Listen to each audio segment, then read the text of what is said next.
എടാ മക്കളെ, നമുക്കിന്ന് PSC സ്ഥിരമായി ചോദിക്കുന്ന കുറച്ച് ആണവ വൈദ്യുത നിലയങ്ങളും അവ സ്ഥിതി ചെയ്യുന്ന സംസ്ഥാനങ്ങളും പരിചയപ്പെട്ടാലോ?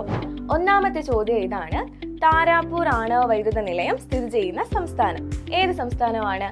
മഹാരാഷ്ട്ര. രണ്ടാമത്തേത് റാവത്ത് ഭട്ട ആണവ വൈദ്യുത നിലയം സ്ഥിതി ചെയ്യുന്ന സംസ്ഥാനം ചോദിച്ചു കഴിഞ്ഞാൽ അത് ഏതാണ്? രാജസ്ഥാൻ ആണ്. മൂന്നാമത്തേത് കൽപ്പാക്കം ആണവ വൈദ്യുത നിലയം സ്ഥിതി ചെയ്യുന്ന സംസ്ഥാനം ഏതാണ്? തമിഴ്നാടാണ്.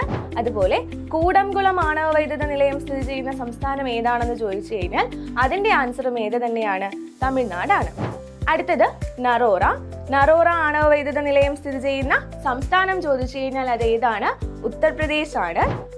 അടുത്ത ആണവ വൈദ്യുത നിലയമാണ് കാക്രപ്പാറ ആണവ വൈദ്യുത നിലയം സ്ഥിതി ചെയ്യുന്നത് എവിടെയാണെന്ന് ചോദിച്ചു കഴിഞ്ഞാൽ ഗുജറാത്തിലാണ്. അവസാനത്തേത് കൈഗയാണ്. കൈഗ ആണവ വൈദ്യുത നിലയം സ്ഥിതി ചെയ്യുന്നത് എവിടെയാണെന്ന് ചോദിച്ചു കഴിഞ്ഞാൽ അത് കർണാടകത്തിലാണ്.